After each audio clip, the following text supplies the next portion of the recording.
Surviving Sister Wives contains adult content that may not be suitable for Latter-day Saints or sinners. Listener discretion is advised.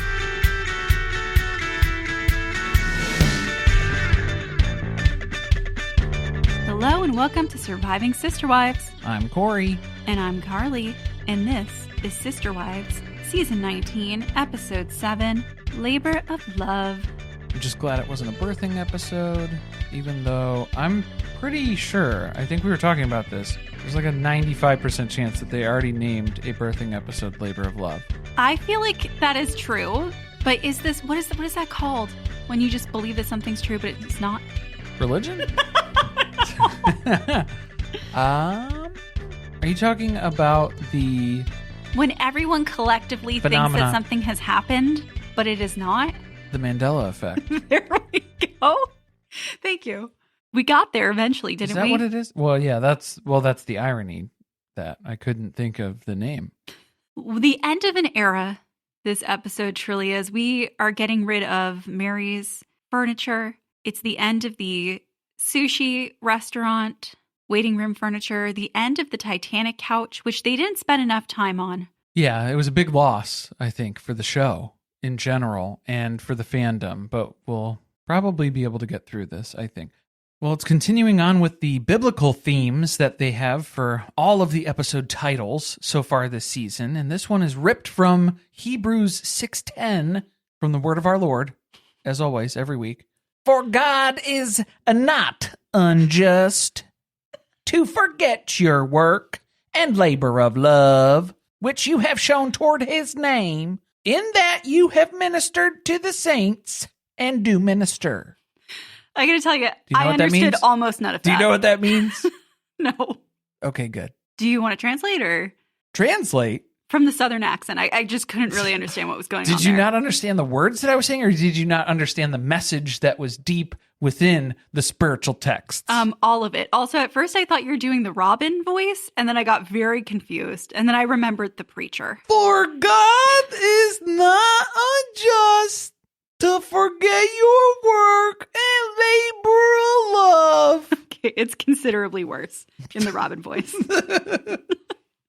Is this about Kody toiling away in his marriages? I don't think so. No? Well, maybe, I guess. It's the general concept, and I think the idea that's summed up in the verse is that God is not unjust. He sees the work that you're putting in to grow the fam, and he's impressed, and he's not going to let that go to waste. He has noticed. Notice me, senpai. Notice me. So it is a message for Kody. Maybe. Could be. He is toiling away. That's in the past, though, because now he's got 3 divorces under his belt. Is this more a message for Meri, maybe? That she's been putting in the work? It's not for naught. She's worthy enough. Trying her best. But the TLC description for this one is, Kody helps Meri prepare to move away, and they joke about their divorce. Christine and David look at wedding venues after only 2 months of dating, which leaves her kids thinking things are moving too fast. I have an edit, which leaves the entire audience thinking things are moving too fast. Everyone on the planet Earth thinking it's moving too fast. So for all the folks who tried to calm me down and explain it away that maybe Christine and David have this long-lasting relationship, they've probably been dating for longer than we thought. Who knew? That was a theory at first. That was an excuse that people were presenting. Oh, this episode, I just want to bring this up right off the bat. The pictures that Christine posted on Instagram, which she announced that she was starting to date again, that was, 10 days before she announced David? She's wearing the outfit that she's wearing at this shopping event, looking for venues. It's not a shopping. They're not buying a venue. They didn't buy their B&B that they were putting their scrapbook in. They don't have the budget? No. It seems like other Browns do. Well, yeah, that's some other top news stories for you here in the Sister Wives universe. The gall, though, of this woman, she was looking for wedding venues, and she snapped a pic and threw that up on Instagram asking for online dating advice. And meanwhile, she's ready to get married. Did she think it was funny that she's asking for dating advice when she's already found her new man, her new beau? Just saying, you tried to get that one past us, Christine, but we caught it.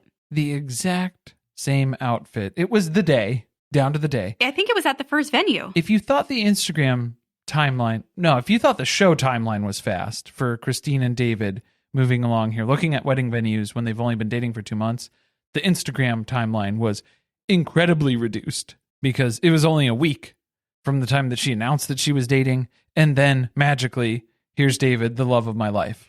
Did she really need to announce that she was dating? No. Just tell us that you found somebody. Yes. We would have just assumed that you had been dating. And I would assume that you're just going to jump into a marriage with this person too. Safely assume, because that's exactly what happened. You ready for a little episode description? Let's hear it. Kody and Meri discuss custody of Nathan. Christine starts planning the wedding of David's dreams. Kody rejoins the Brown family rumor mill. The adults wait for their frontal lobes to fully develop. We're still waiting. A lot of the adults, David now included, he's joining in with the undeveloped frontal lobe crew that we have here. That's why these people are so fascinating to watch, though. Just making wildly terrible teenage decisions for every single thing that they encounter in their lives. Yeah, they haven't fully matured. Yeah, I think that's the basis of the show. I think that's why it's been on TV for so long. You are not going to want to skip the announcements this week because there is hot goss all over the place coming from the Brown family. What do you think we should lead with? Because we have a pick. Your pick of the litter, Corey. So in the order that the news broke, I think it was it Kody responding to Christine's custody case and child support with Truly. There's not too much to say, is there? Yeah, there's not very much that's publicly available at this point. And that's part of a standard legal procedure, is that he now has to respond to the filing, which is done. Cross that off the list. He obtained an attorney. Subpar at best, 1 star on Yelp, but maybe Christine had a consultation with. I don't see her being spiteful enough to do that. I could see Meri doing that. I could see Janelle doing that. Christine, though? I feel like she would never admit to it. That is a strategy that a lot of people take, though. You go and you have a consultation with all of the good attorneys. That way it's a conflict of interest and they can't represent you. Yeah. I'm making a lot of assumptions. I'm getting very Elle Woods right here. It's a thing. It's happening. Yeah, well, I'm glad that he's really investing the time, money, and energy in making sure that he's able to obtain or retain some custody of Truly. Contain. I gotta say, after this episode, she seems like a handful. I don't know if Kody would be able to match that energy and provide the direction that's necessary. And you guys know, we don't hate on Truly, but she was all over the place. She was dysregulating me in this episode, and I'm watching from a screen. Yeah, it was a lot to take in. Well, maybe the reason that he doesn't have enough money to get a good attorney is because he's spending it on a house. Yeah, times are tough over at the She-Ra Chateau, which now we are sunsetting. The She-Ra Chateau is here. Chateau. Kody and Robin purchased a $2.1 million home in Flagstaff, closer to town. I believe it's 7 to 10 minutes from a Marshall's. I think that's well within Robin's range required. What stood out to you about this house? Aside from the price, okay, obviously. Well, yeah, I mean, pricing first. If the mortgage doesn't make you feel like you're underwater, then the mural that's up in that one room definitely will. What was that, like an ocean type setting up above? Or yeah, like was it wallpaper? Like a swimming pool, sort of. It's like you're in an Olympic-sized swimming pool, but it's up on the ceiling of the room here. I don't know how I felt about this place. It's a little dated looking. It is a $2.1 million home. Actually, I guess that's what they paid. Okay, yeah, it's not worth that because we know Zillow estimates are bullshit, but it's coming in real far under at 1.8. 1.8. So that's a bit of a discrepancy there. They're not paying cash for it. They did put a hefty down payment down, though. What did they mortgage? It was 1.68? Something like that, yeah. So where is all this money coming from, and why is it not going to Janelle? We need our queen paid. Yeah, because I don't know if Kody's trying to get the RV from Janelle as part of their divorce, because there is RV parking. There's a garage here on this new She-Ra Chateau. There is. You think he's trying to fight her for the RV? I think he's trying to get the RV from Janelle. I mean, to be fair, if he's going to take the property, he might as well use the RV. I will sell you the RV for a reasonable price if you're willing to buy me out on Coyote Pass. It doesn't seem like any of that situation is resolved because Christine and Janelle did another interview. I can't keep up with them. There's too many. There's a lot. There's a lot going on with that.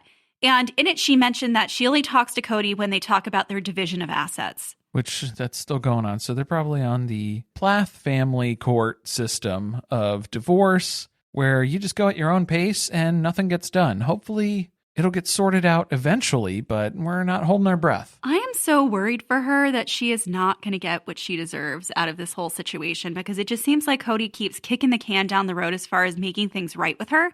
How are you going to go buy a more expensive house when you have not paid her what she is owed? And you didn't sell your existing house that you're already, now you have to sell that. And so you're sitting on 2 houses right now in Flagstaff. This one has a mortgage of $12,000 a month. Well, maybe they'll have some renters in the 2,000 square foot guest house. Yeah, the guest house, mother-in-law That's bigger than our house. It's bigger than a lot of people's houses. More house than anyone needs.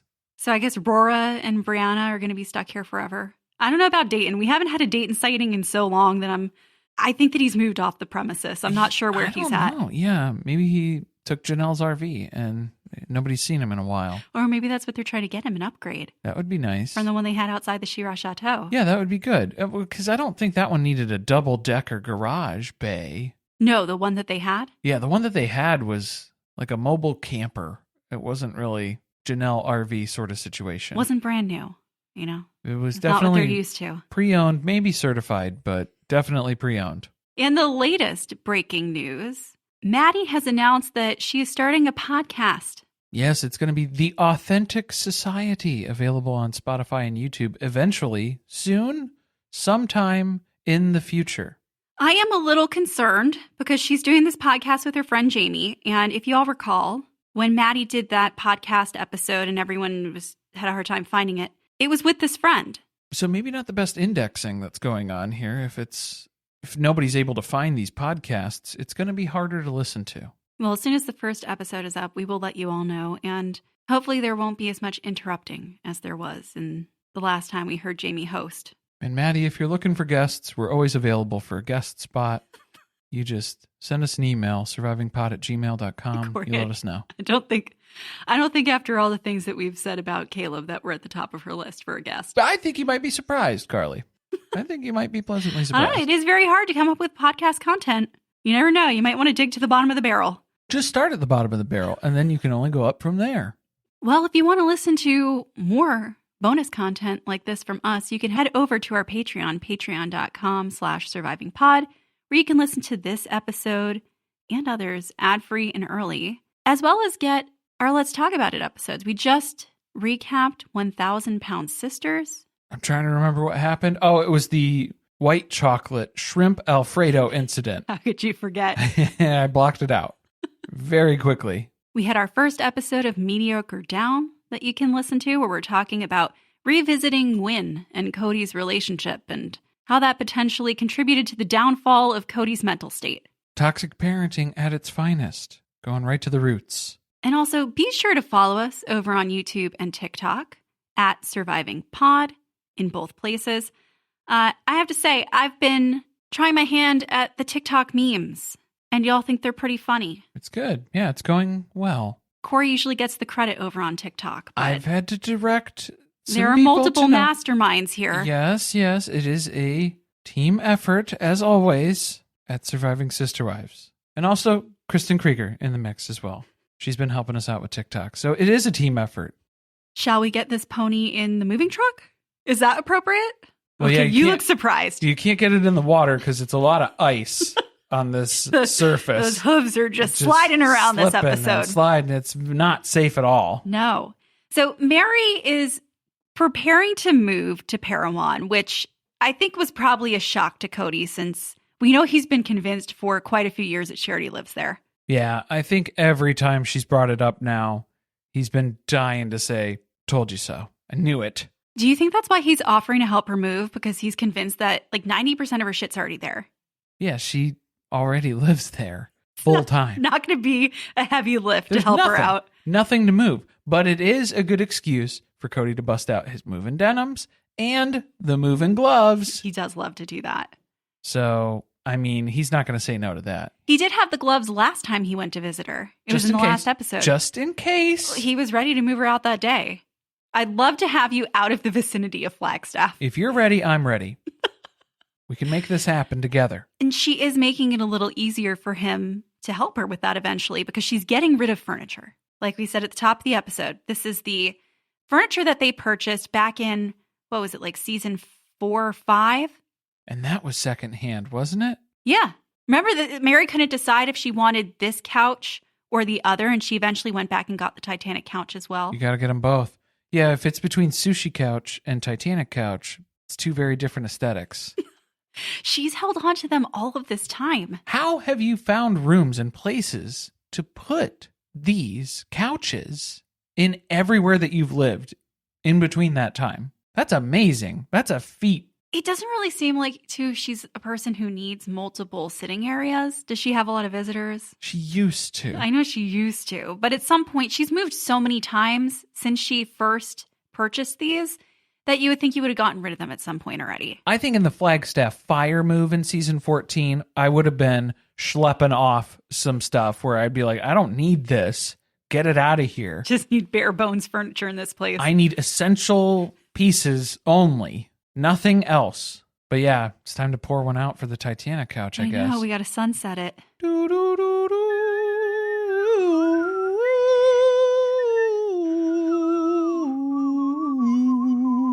I'm so sad. It's a sad day. And he wore his Heart of the Ocean as well. Yeah, it was on brand. It was on topic. Never let go, couch. Never let go. And the new owners of said couches are going to be her sister, Rebecca, and brother-in-law, also known as Kody's best friend, Nathan. Yeah, I think he got upgraded to best friend at some point. Post-divorce. In the series, but post-divorce, He definitely. wants to make sure that Meri knows how important that relationship was to him. But Nate was Mary's friend before Nate was Kody's friend because Meri introduced them. So this is Mary's support relationship here. She's going to take the claim on that, I think. At some point, both of them definitely approached him to murder the other. I think he was taking bids. Yeah. He's like, I have another offer on the table. Okay. It would be foolish for me to not consider it. Well, he's getting couches out of it in the end. I guess he could have had a bigger payday, but here we are. Double divorced. Double D'd. Well, Meri'd been getting 0D for such a long time, so it's about time she's double D'd. What do you think her next move is now that she's a divorcee twice over? I feel like the only way you can go up from here is to become a Black Widow. I was going to say, yeah, she should just go open a B&B somewhere, and she's already like 10 steps ahead. She's already way down that road. Just move off the grid, open a B&B. Yeah, she's totally so far down that track already. There's nothing I could suggest that would improve the position that she's in currently. Well, I love that they're all here, and Kody hasn't arrived yet, so they take the opportunity to just talk about him before he shows up. Yeah, he seems really deluded lately. Seems like just the conversation that we have between Meri and Rebecca and Nathan, their conversation, and then when they're talking about Kody, it seems like there's just very different experiences, very different perspectives of how things are going and how things have gone in the past. Nathan looked so shocked at the information that Meri was sharing. I don't know. First of all, I'm not sure how to judge Nathan's reactions. He's got a 1,000-pound sister, Amy situation. I don't want to make fun of the way the man looks, but it is interfering with my ability to read what's going on in the room. Okay. Do we think that he genuinely didn't know what was happening? Did Kody not call him and tell him about the release and the fact that he got shamed by the church? Oh, I'm sure Kody wasn't calling people up and notifying them of that change. So yeah, I feel like this is stuff that has to come from Meri because you're not going to hear it from Kody. He's not going to circulate that information willingly. I got confused did they just pick up and move to another couch at one point? They're testing them out. Which ones do you want to take with you? Yeah, I think taking them for a test run for comfort. Meri is trying to close on, yeah, what is it going to take to get you guys to pick a set here? I need to know it's going to a good home. Otherwise, I can't let it go. She's rehoming the couches. I can't do it. She's not telling the rosiest story of what things have been like at the end of the relationship with her and Kody. Things went well for her with the release, not so much on Kody's side of it. And then this is the weirder thing. So Kody has just been calling ex-wives and talking to them about things because Janelle has brought this up before too, where he'll call about something, but then he'll just start talking about something else.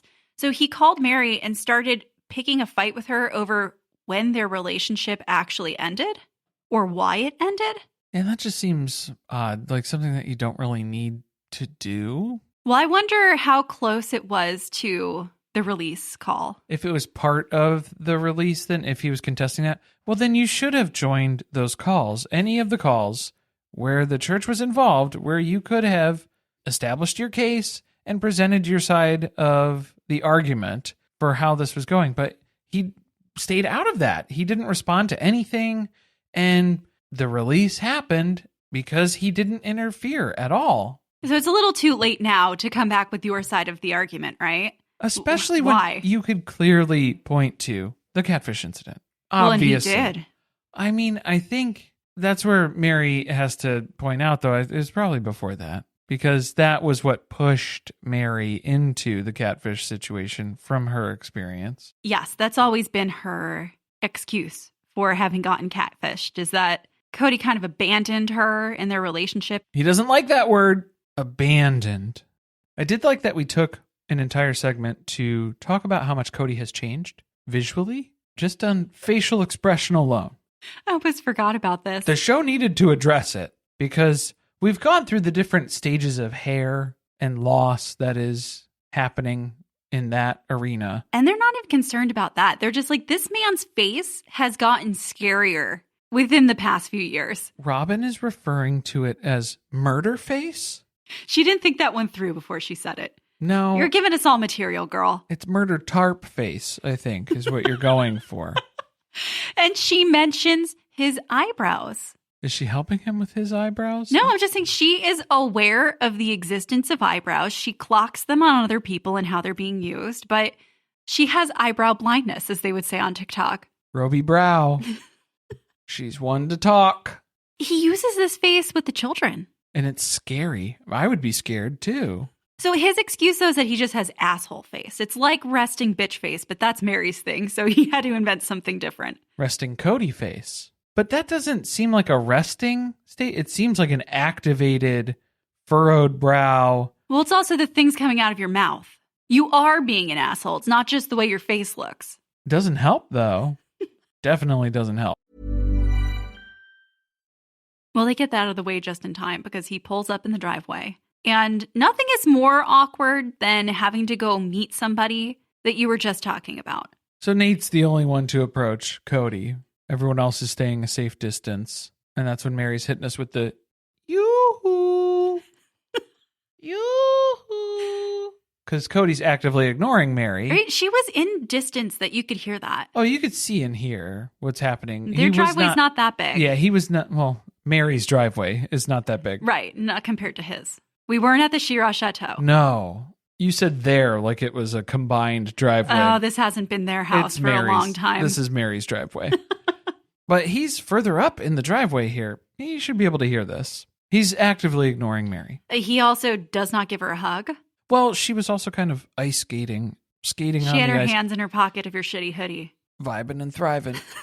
Was that what it was? I can't even remember. I think that's what it says. Yeah, that yellow hoodie. With the smiley Didn't she face. wear that in the talkbacks? I think so, yeah. It's made an appearance before. But this kind of begins with the what would Sonny and Cher do kind of era for Kody. Because I thought this was just a confession thing that happened last episode.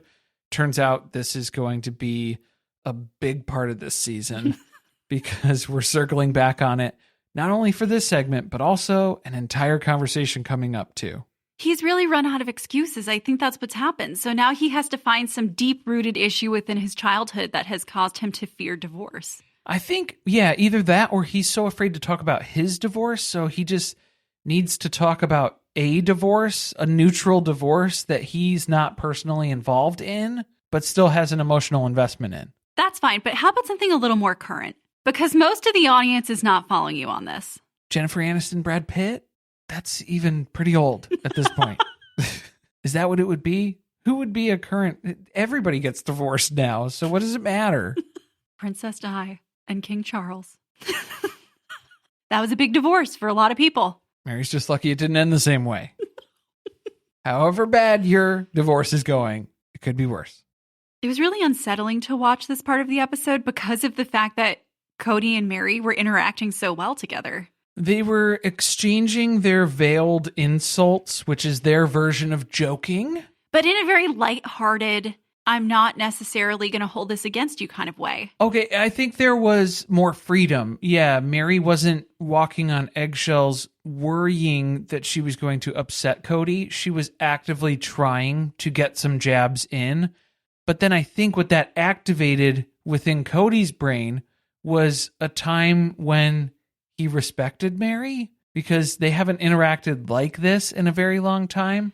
And so now he's kind of starting to like her again. So he just likes to be negged? Is that's what's happening? I think it's working. Well, and that's just, that's part of that avoidant detachment style too. It's just so strange.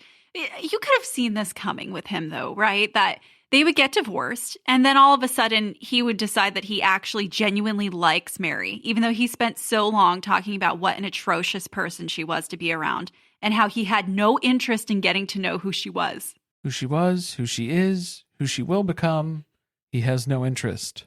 Now he wants to hang out with her on like a random Thursday night. I think you're pretty cool, Meri. Can I call you on, I don't know, maybe a weekly basis or something? We could just chit chat. We could just stay in touch. I might be around Utah, even though it's the least friendly state in the union for polygamists, but I'm not a polygamist anymore. That's true. Well, he's found a way around that. He's still clinging to Janelle somehow. He mentions in this conversation, though, because they all take a moment to sit down. They needed a break after doing very little. Let's get moving, but then let's immediately take a break. As soon as we moved the Titanic couch onto the trailer, I don't know if something about Cody's Heart of the Ocean necklace started weighing down on him or something. Get activated? Yeah, it triggered something there. He gets really thirsty. He's been digging out walkways. I don't know if it's becoming... Like, he's itching because he got into a fight with Meri the other day and they didn't find the other F. And he's getting all, he's flustered is the second F that he's experiencing right now because he doesn't have any other options. He does talk about Janelle because the only person brave enough to ask is Rebecca. What'd you think about her? I thought it was very funny to see Meri's mannerisms in another person. Oh, it was identical. Yeah, the laughter to break up a difficult sentence, the laughter at the end of this and kind of trailing off in that laughter, not finishing out the idea because I don't want to be too direct because people have given me feedback that I'm way too direct. Similar facial expressions too. Oh, there were a few times, yeah, because then Kody was trying to take shots at Meri as well by saying that he had moved a piece of furniture. It made Rebecca happy as long as Rebecca's happy. One woman in his life. One woman in his life is happy. But then Meri jumped on that one too. I don't think Kody heard it though. She said, he was talking about Robin. Whoops. Yeah, you left the door open on that. This is fun though, watching them trade barbs. It's better than the one, man, remember the drive to Flagstaff when they were going to go look at property? Yeah, that was uncomfortable. Ugh. But again, it's because they got their feelings hurt because they were still trying to be in a relationship, or Meri was still trying to be in a relationship. Meri was, yeah. Kody was trying to get Meri to get the message. Well, no, actually, he was still stringing her along at that point. That was season 13. Well, yeah, he had to renew stringing her along to get her to agree to move. He was promising her how great this was going to be. It was like a new lease on their relationship, moving to Flagstaff, and how wonderful that would be. So, yeah, it was a little bit different in that context. Again, I think it's because Meri took the gloves off now. And so now she has nothing to lose because there's nothing left of this relationship. And that's what's making Kody kind of fond of Meri again. Fond of the person she is today, but not of the person she was for 32 years. Right, because we have an attempt at rewriting history here by Kody. expressing how he never loved any of the original 3 wives that he had prior to Robin, giving it the finer thought and appropriate attention that he has now as a divorced man 3 times over. Never loved any of them. No one is buying that story. No. No, I mean, we haven't been. It felt cathartic to see Meri say, I'm tired of hearing him say that at this point, because it's just simply not true. And Rebecca's just confused by it because she's trying to get Kody to sort of take accountability. She was asking him about his relationship with Janelle. Oh, no, she has no interest in having a relationship with me. Okay, but why? Why? I understand that There's no introspection on his part. You are putting this as a decision Janelle has chosen. She has decided to get divorced. To dump your ass.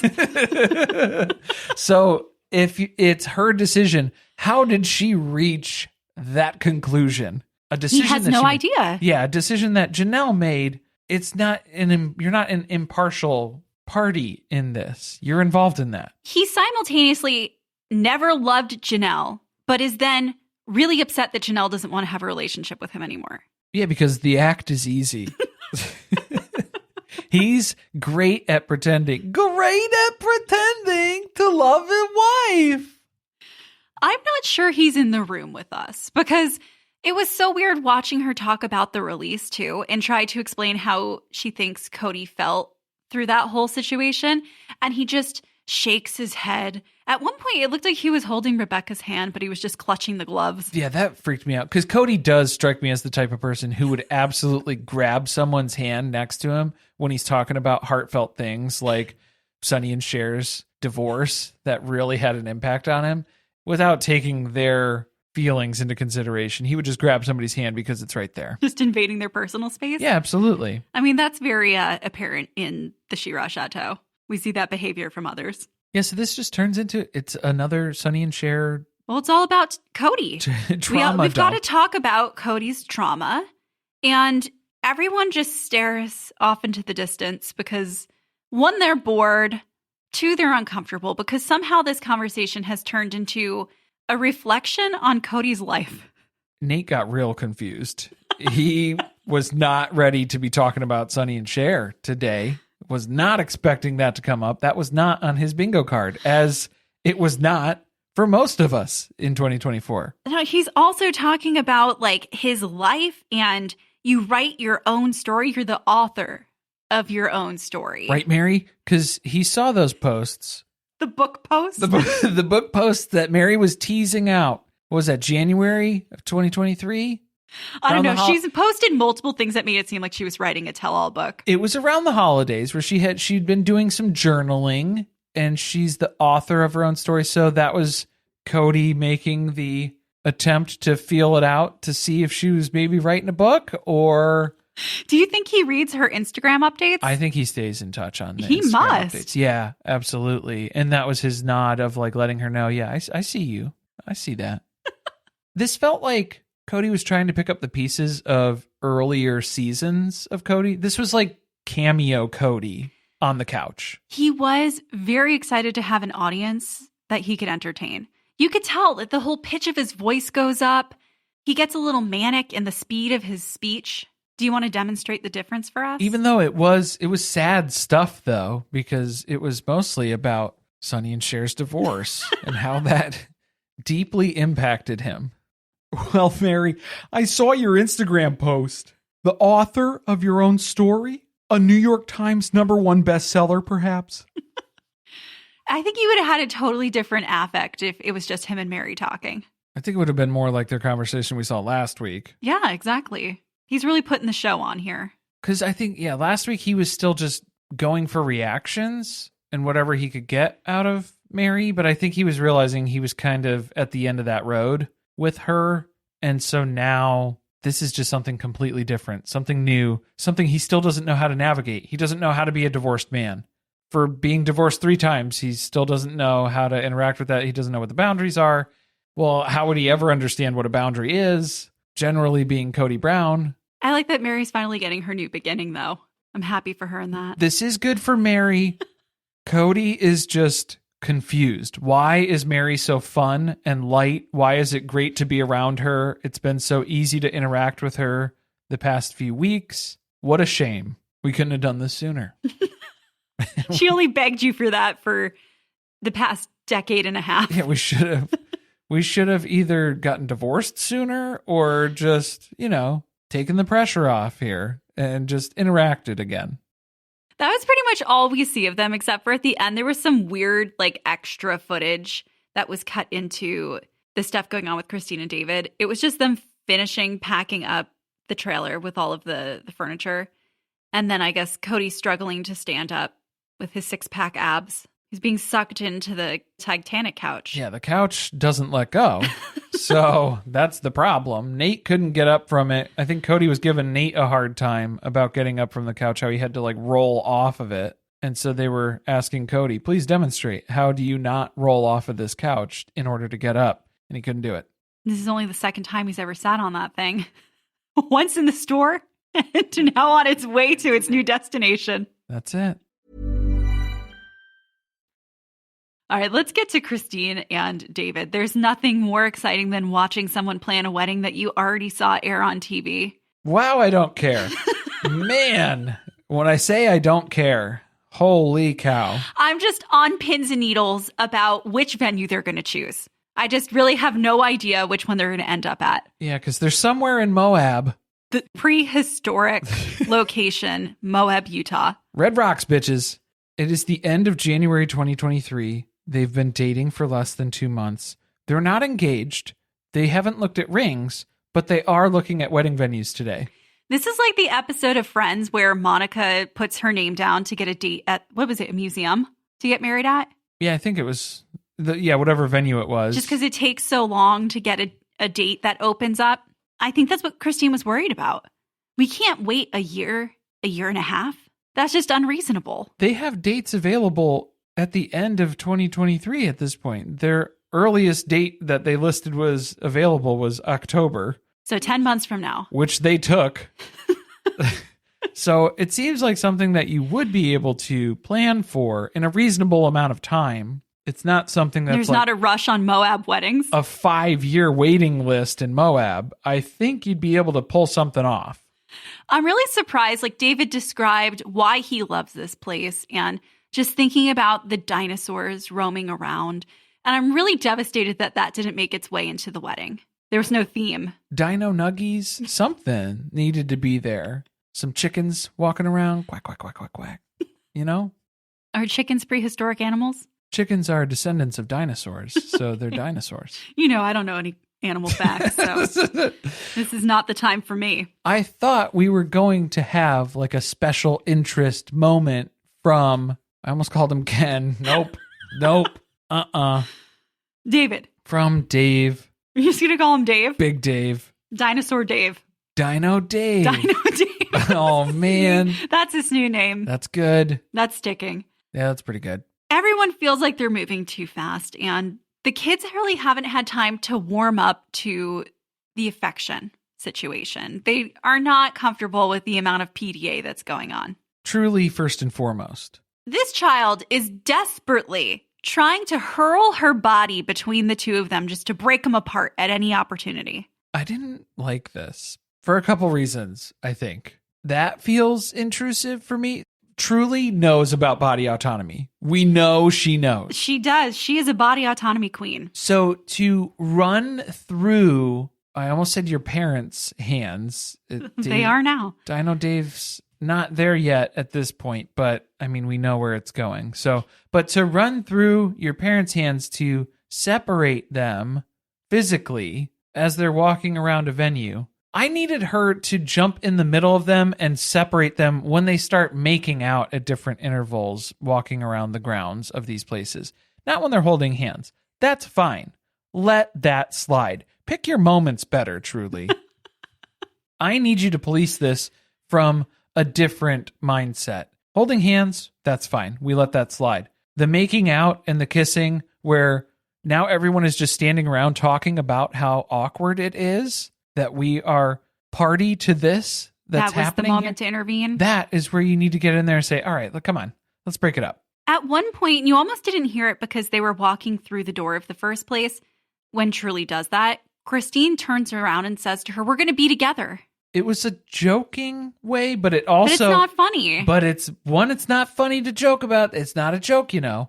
And then second is that I feel like there was a real conversation where Christine said that. And so then now to bring it up in a joking manner feels like it undermines what the conversation was previously.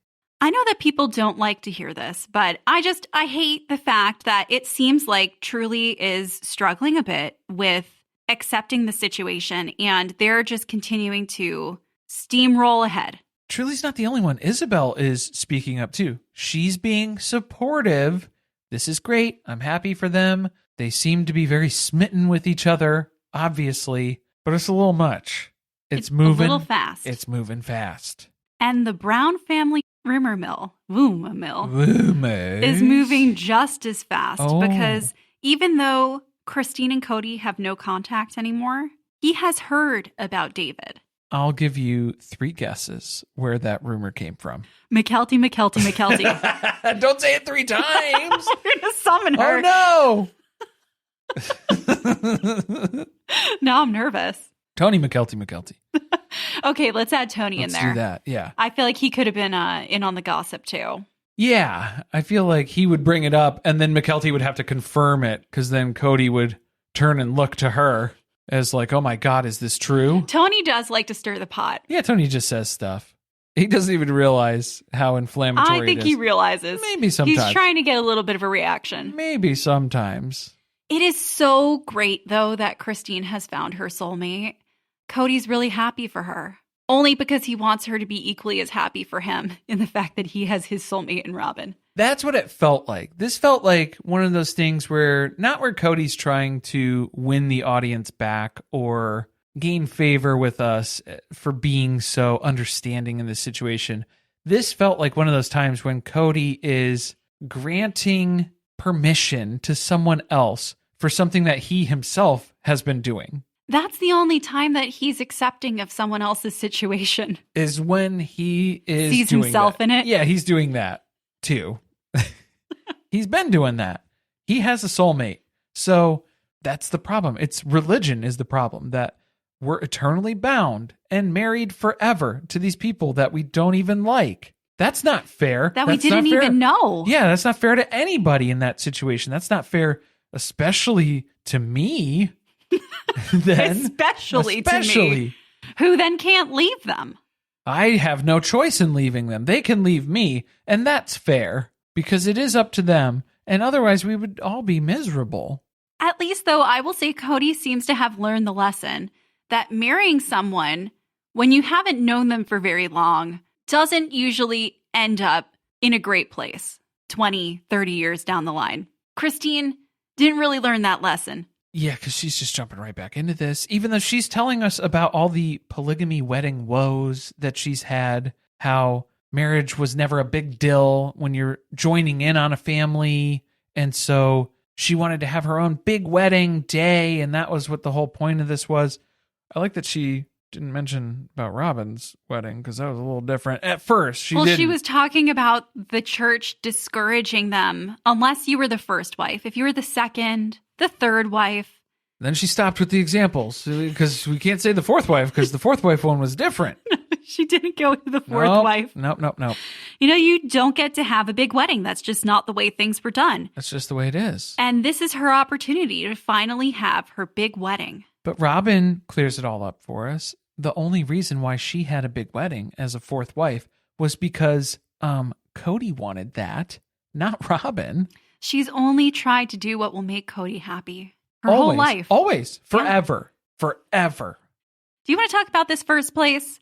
Because we know this is not the place that they end up getting married. This ain't it. It's too small. 200 guests. Those are rookie numbers. You got to bump those way up. It's way too small. Also, Christine seems really confused by the idea of it being a blank canvas. Do I decorate this space, the whole space? She assumed that the idea is to not decorate. It's kind of bland as is. It's neutral. Very neutral. You make it what you want to make it. I don't know what I want to make it. I want to make it fast. Can we make it immediate? How do I do that? Well, that's the problem. She's got to now figure out how she's going to decorate this place. She's got to bring too many things in. She's got to hire more vendors. That's going to take time. They don't have precious time. You need to ask Aspen what she did, because her wedding... Just let her plan the whole thing. Please do. Hers was the one that was top to bottom, executed flawlessly. Coordinated well. Except for allowing Kody to wear a kilt. That was an oversight. Or was that just for entertainment? That might have just been for ratings. Otherwise, this whole thing would have been very boring to watch. Also, you need to give Kody a project that he can fixate on, so then that way he stays out of everything else.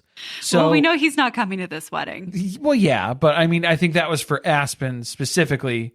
Just presenting Kody with a kilt was enough to occupy his thoughts and things to focus on for about 6 months. They should have asked him to play the bagpipes. A missed opportunity. There are more Brown family weddings to be held, so maybe someone else will be able to fulfill the bagpipe prophecy? Prophecy? Is that what it is at this point? I'm going to make it a prophecy that at some point in his life, Kody plays the bagpipes at a wedding. Here's what it is, okay? It's Aurora's wedding. He's going to play bagpipes there. There you go. Because that's going to take it up a notch. And then that's also going to be kind of like an appropriation of Aspen's wedding. Aspen's wedding. And this is Robin's eldest daughter, who is taking something from Christine's eldest daughter's wedding. Perfect. Yeah, that feels right. Let's lock it in. Poetic. Let's lock it in. Send it in. Sending it out into the universe. Send it. They moved to their second location. And at this point, David's really starting to question, do we even want to do this whole thing? Because I really would just love to go to Vegas. It would be so much cheaper. Julia Gulia? It's Glenn. Truly Wooly. Truly Wooly. Julia Gulia. Oh, man. Please do not let that little girl change her name. Dino Dave, you got to put a stop to this. He can't keep getting away with this. I would have loved to have seen their Vegas wedding. Just go to a little chapel. You can have Elvis do the nuptials for you. You could have Sonny and Cher do the nuptials for you. Maybe. That would have really gotten to Kody. Cody's nightmare right there. The place that they do go to, still in Moab, is somewhere that David has been for another wedding before, and he looked around and thought, this would be a place that I would want to get married at some point. Maybe he was here in a past life, in a previous dinosaur phase that he had. What dinosaur do you think he was? He's like the dad in Step Brothers who wanted to be a velociraptor when he grew up.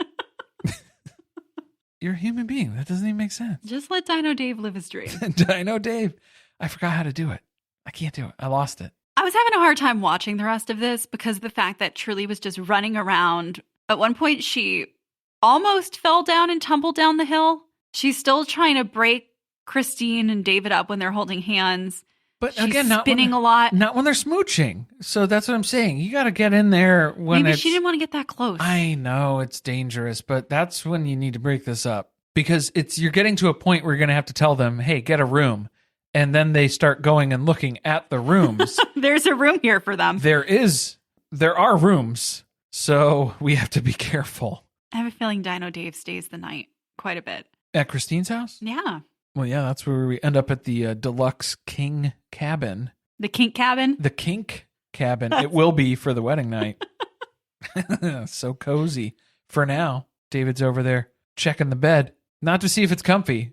He's checking it for structural integrity. The durability. Yeah. Yeah. You got to make sure. Well, they can't choose this place if the bed isn't strong enough. No, if it can't handle what's going to happen here, then we're going to need to find something else. Between that and the hot tub, they are sold on this place. It's the freaky cabin of their dreams. This is the dream wedding that Christine has always wished for, hoped for, longed for. Not the dismal affair of marrying Kody. What a sad, sad day that was. Kody is still talking about that as though he married her out of an obligation. To who? To whom? To whom? I don't know. Maybe Kody was doing Christine's family a favor in his eyes.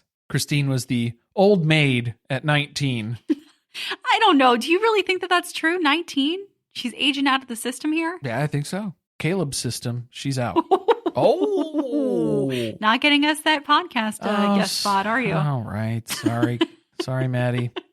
Well, speaking of, Maddie's wedding is the origin of Christine's dream to walk down the aisle. Who knew? The bohemian, ethereal, lace everywhere wedding. She was really sure to remember the lace. It stood out in Christine's memory. Maddie's wedding had that theme. Then McKelty's wedding was a big party. Amazing, big, huge party. You couldn't say anything else about it. There were Frisbees. It was unique. It was cold. It was very, very cold. You couldn't say it was cold. Her December wedding. A December bride. It was, it was cold and hungry. It was kind of like a Great Depression sort of theme, unspoken. And then Aspen's wedding, it was magical and romantic. Bagpiperific. If you had to describe Christine's wedding with 3 words, what would they be? You know, freaky is going to be in there. Intimate. Ooh. Sensual. Luxurious. Luxurious. I don't think luxurious. No. Mature. Nope. Immature. Immature. Probably. Fast. Freaky. It's Jimmy John's. The triple F. Fresh, freaky, fast. We're upgrading from F and F to F, F and F.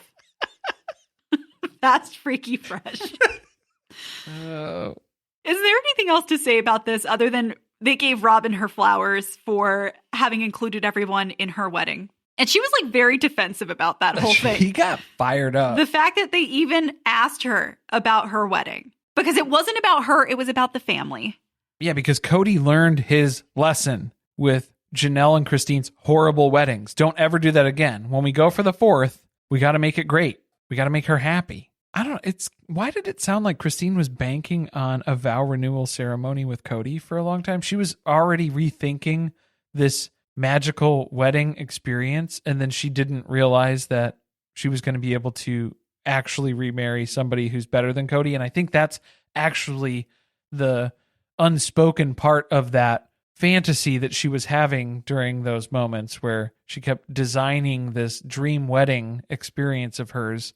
But I think the groom was a big question mark. I think the groom is what you needed to change. That was the key ingredient here that needed to be adjusted. Well, she's got a groom. She's got a venue. She's got a honeymoon suite. So she's ready to send out invites to everyone except for Meri, Kody, and Robin. Yeah, she's confirming guest lists already, too. We don't have a ring. We don't have an engagement. But Kody and Robin definitely know. And Meri, probably not. I don't know why Meri's still on the outs then in this situation. Does she still not know that Meri left Kody? I don't think anyone knows. Yeah, I don't think she's told anybody. Well, it was public on Instagram at that point. It was. Yeah. Yeah, January. So right a couple weeks before they went venue shopping, she would have known. Not shopping. They're not buying. Browsing. Browsing. Okay. Well, they did find out that this place is available October 8th. And I don't know. Do you think they'll choose this one? Yes, I do.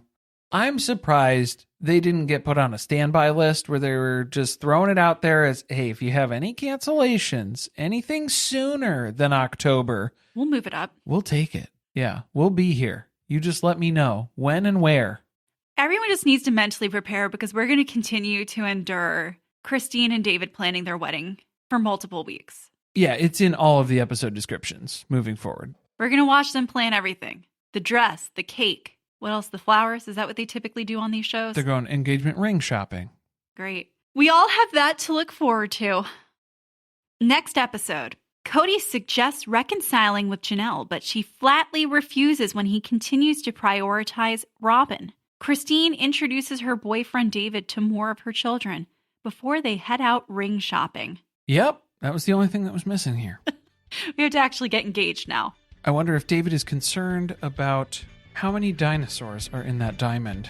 I do want to see what the choices were because I'm going to say I don't love her engagement ring. You think he's going to go CZ like Micah? Like Blath?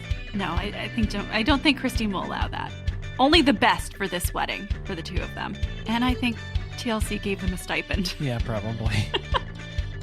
Thank you for listening. If you want to support us, the best way to do that is by subscribing to the podcast and leaving a review on Apple Podcasts or Spotify. Be sure to chat with us about the episode on our Discord channel by joining our Patreon, patreon.com/survivingpod. Stay tuned, share it with friends. See you next time.